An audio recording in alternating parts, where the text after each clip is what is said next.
அனைவருக்கும் வணக்கம். இன்னைக்கு நம்ம அந்த வீடியோல Yamaha ரோபோட் ப்ரோக்ராமிங்ல பார்த்தீங்க அப்படின்னா, நான் வந்துட்டு ப்ரோக்ராமிங் சொல்லிக் கொடுக்குறேன்னு சொல்லியிருந்தேன். அதுக்கு முன்னாடி இந்த ஆட்டோமேட்டிக்ஸ் ஸ்டார்ட் அப்னு ஒண்ணு இருக்கு. ஒரு ரோபோட் எப்படி ஆட்டோமேட்டிக்கா ரன் ஆகுது, எப்படி அதுக்குள்ள இருக்கிற டாஸ்க் எல்லாம் வந்துட்டு அசைன் பண்ணணும், இந்த மாதிரி விஷயங்கள் வந்து நான் உங்களுக்கு சொல்லிக் கொடுத்துறேன். ஸோ இது முடிச்சுட்டு அடுத்த வீடியோல வந்து நான் உங்களுக்கு ப்ரோக்ராமிங் பத்தி பார்க்கலாம். சரி. இப்போ முதல்ல Yamaha ரோபோட் இருக்கு இல்லையா? Yamaha ரோபோட்ல டிஐடிஓன்னு சொல்லுவோம். ஸோ இந்த டிஐடிஓ பார்த்தீங்க அப்படின்னா, நம்மளுக்கு நிறைய ப்ரீ டிஃபைன்டா வந்து இன்புட்ஸ் அண்ட் அவுட்புட்ஸ்லாம் குடுத்துருப்பாங்க. அதெல்லாம் என்னென்னன்னு ஃபர்ஸ்ட் தெரிஞ்சுக்கலாம். இங்க பாருங்க இது வந்து டிஐ. நம்ம Yamaha ரோபோட்ல இருக்கிற ஐஓ இன்டர்ஃபேஸ். நீங்க RCX 340 யூசர் மேனுவல் இங்கிலீஷ் வெர்ஷனை நீங்க டவுன்லோட் பண்ணீங்கன்னா, அதுல வந்து சொல்லியிருப்பாங்க. என்னென்ன இன்புட்ஸ் இருக்கு, என்னென்ன டிஐஸ் இருக்கு, என்னென்ன டிஓஸ் இருக்கு அப்படின்னு சொல்லிட்டு ஒரு பின் டயக்ராம், அது ஜெனரல் பர்பஸ் இன்புட்டா இல்லையா, அது பிளஸ் எதுக்கு யூஸ் பண்ணியிருக்காங்க, இந்த மாதிரி எல்லாமே வரும். அப்படியே நம்ம பார்த்துட்டே வந்தோம் அப்படின்னா, இங்க பாருங்க டெடிகேட்டட் அவுட்புட் ஆட்டோ மோட் அவுட்புட்னு சொல்லியிருக்காங்க. Return to origin complete. Origin வந்துருச்சு அப்படின்னா இந்த அவுட்புட் வந்து ஆட்டோமேட்டிக்கா இது ஆன் ஆகும். இந்த அவுட்புட் ஆனாச்சுன்னா சீக்வன்ஸ் வந்து ப்ராக்ரஸ்ல இருக்கு. இந்த இந்த அவுட்புட் ஆன் ஆச்சு அப்படின்னா ப்ரோக்ராம் அதாவது ரோபோட் ப்ரோக்ராம் ப்ராக்ரஸ்ல இருக்கு. இங்க பாருங்க ப்ரோக்ராம் ரீசெட் ஸ்டேட்டஸ் அப்படின்னு இருக்கு. இந்த மாதிரி நிறைய டிஃபால்ட்டா அவுட்புட் வந்து ரோபோட்ல இருந்து கொடுப்பாங்க. ரோபோட்டோட ஸ்டேட்டஸ் வந்து சொல்றதுக்காக.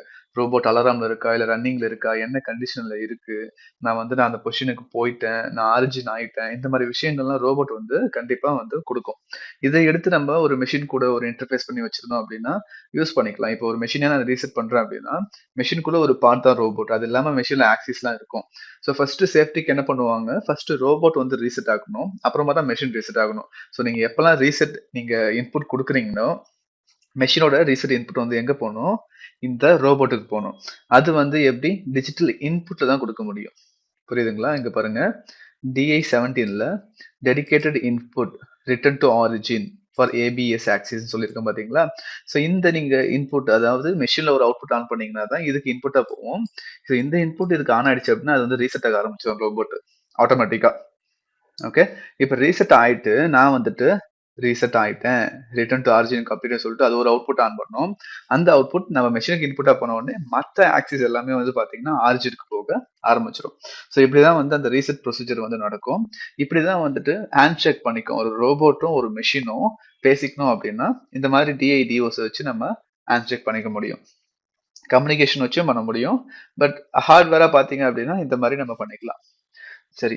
இப்போ இதுல பாத்தீங்கன்னா, இப்ப பார்த்தோம் இல்லையா? நெறைய எவ்வளோ இருக்கு அப்படின்னு சொல்லிட்டு. டிஜிட்டல் இன்புட், அவுட்புட் எல்லாமே. சரி மேனுவல் டவுன்லோட் பண்ணி பாத்தீங்கன்னா, உங்களுக்கு இதுல எல்லாமே இருக்கும். சரி இப்ப இங்க வரலாம்.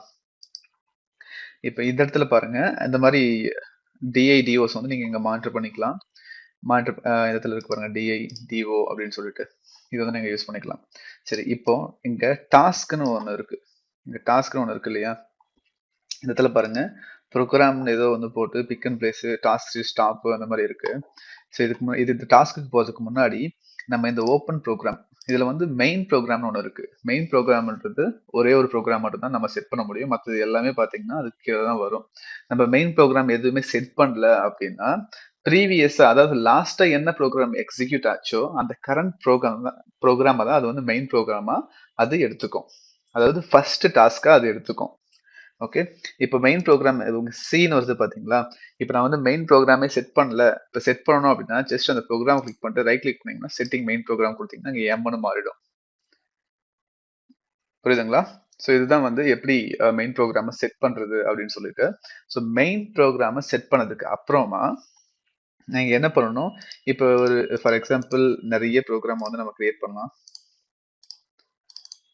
இதையே காப்பி பண்ணிட்டு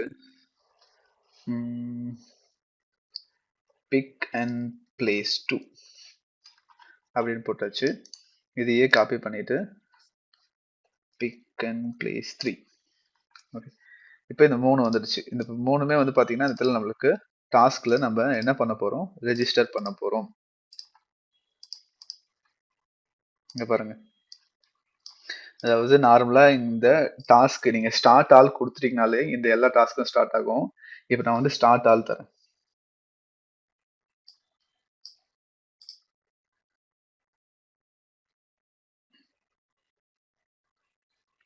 ஸ்டார்ட் ஆல் கொடுத்துட்டேன்னா இப்போ என்ன இருக்கு, இந்த ஃபர்ஸ்ட் ப்ரோக்ராம் மட்டும் அதோட ஸ்டேட்டஸ் வெயிட்ல இருக்கா, ரன்னிங்ல இருக்கா, என்ன ஆயிட்டு இருக்கு, டாஸ்க் ப்ரியாரிட்டி, ப்ரோக்ராம் லைன் இப்போதைக்கு எந்த லைன்ல எக்ஸிக்யூட் ஆயிட்டு இருக்கு அப்படின்னு சொல்லிட்டு இங்க பார்க்கலாம். சரி, இப்போ நான் ஸ்டாப் ஆல் கொடுத்தேன் அப்படின்னா எல்லாம் ஸ்டாப் ஆயிடுச்சு. இப்ப இந்த இடத்துல வந்து பாத்தீங்கன்னா எது ஃபர்ஸ்ட் மட்டும் தான் இருக்கு, பிக் அண்ட் பிளேஸ் தான் இருக்கு ப்ரோக்ராம் நேம். இந்த ரெண்டும் இல்ல. அதுக்கு நம்ம என்ன பண்ண போறோம், லோட் பண்ணணும். இங்க இருக்கு பாத்தீங்களா, இந்த மாதிரி நீங்க எல்லா ப்ரோக்ராமும் லோட் பண்ணிக்கலாம். ஸோ லோட் பண்ணதுக்கு அப்புறமா இங்க எல்லாமே வந்து பாத்தீங்கன்னா ரெஜிஸ்டர் ஆயிடுச்சு. இப்போ நான் ஸ்டார்ட் ஆல் தரேன். ஓகே, இங்க பாருங்க வெயிட்ல இருக்கு, இது ரெண்டும் ரன்னிங்ல இருக்கு, இது ஸ்டாப், டைம் அவுட். ஸோ இந்த மாதிரி தான் வந்துட்டு நீங்க டாஸ்க்கை வந்து ரிஜிஸ்டர் பண்ணணும். நீங்க வந்துட்டு நிறைய ப்ரோக்ராம்ஸ் வந்து வச்சிருப்பீங்க, இதுக்கப்புறம் இது எக்ஸிக்யூட் ஆகணும், இதுக்கப்புறம் இது எக்ஸிக்யூட் ஆகணும் ஆட்டோமேட்டிக் மோட்ல. ஒரே ப்ரோக்ராம்லயே நீங்க மெயின் ப்ரோக்ராம்லயே எல்லா ப்ரோக்ராமே பண்ணிக்க முடியும். இல்ல நான் தனித்தனியா வந்து என்னோட கன்வீனியன்ட்காக நான் பண்றேன் அப்படின்னாலும் பண்ணலாம். ஸோ இப்படி பண்றது மூலியமா நீங்க இதை எப்படி நீங்க ஆட்டோமேட்டிக் ஆப்ரேஷனுக்கு ரெஜிஸ்டர் பண்ணுவீங்க அப்படின்னா இப்படிதான் பண்ணணும். இதுதான் டாஸ்க் லிஸ்ட். இந்த டாஸ்க் லிஸ்ட்ல நீங்க எல்லாத்தையுமே லோட் பண்ணணும். புரியுதுங்களா?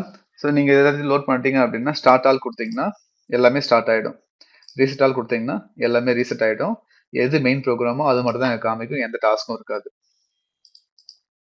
ஓகேங்களா? சேம் அதே மாதிரி நீங்க இந்த லோட் கொடுத்துட்டு உங்களுக்கு அந்த எந்த ப்ரோக்ராம்ஸ்லாம் வேணுமோ நீங்க அதை லோட் பண்ணிக்கலாம். லோட் பண்ணிட்டு அதோட ப்ரியாரிட்டி நீங்க வந்து செட் பண்ணிக்கலாம். இந்த இடத்துல இங்க இருக்கு பாத்தீங்களா ப்ரியாரிட்டி, அதேமே நீங்க வந்து இங்க செட் பண்ணிக்கலாம்.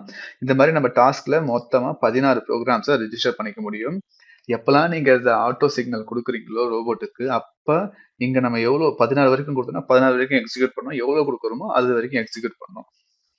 அதே மாதிரி இன்னொரு விஷயம் கவனிக்க வேண்டியது, நீங்க ரோபோட் ஆர்ம்ல ஏதாச்சும் அவுட்புட்ஸ் எல்லாம் கொடுத்துருக்கீங்க, லைக் கிரிப்பரு, டூல் ஏதோ ஒண்ணு, நீங்க ரீசெட் ஆல் கொடுக்குறப்ப என்ன ஆகும் அப்படின்னா எல்லா அவுட்புட்டும் ரீசெட் ஆயிடும் இந்த இடத்துல. புரியுதுங்களா? ஸோ அதனால அதை நீங்க பண்ணும்போது ரீசெட் ஆல் கொடுக்கும்போது கேர்ஃபுல்லா நீங்க பண்ணணும். ஸோ இப்படிதான் வந்து பாத்தீங்கன்னா ஆட்டோமேட்டிக் மோடுக்கு டாஸ்க்கை வந்து ரிஜிஸ்டர் பண்ணுவாங்க. ஆட்டோ மோட்ல எனக்கு இந்த டாஸ்க்லாம் ரன் ஆகணும் அப்படின்னா இந்த டாஸ்க்லாம் நம்ம வந்து லோட் பண்ணணும், இதெல்லாம் வந்து ரன் ஆகும். புரியுதுங்களா? சரி, அடுத்த வீடியோல வந்து நம்ம ப்ரோக்ராமிங் வந்து ஸ்டார்ட் பண்ணலாம். பேசிக் சின்டாக்ஸ் எப்படி சின்ன சின்ன டிலேஸ் ஆட் பண்றது, ஒரு பாயிண்ட் டு பாயிண்ட் மூவ்மெண்ட் பண்றது, இந்த மாதிரி நம்ம பார்க்கலாம். ஓகே, இந்த வீடியோல உங்களுக்கு சொல்லிக் கொடுத்த புரிஞ்சிருக்கும்னு நினைக்கிறேன். அடுத்த வீடியோல பார்க்கலாம். இந்த வீடியோ பிடிச்சிருந்துச்சு, நீங்க கத்துக்கிட்டீங்கன்னு நினைச்சீங்கன்னா உங்க நண்பர்களுக்கும் பகிர்ந்து கொள்ளுங்க.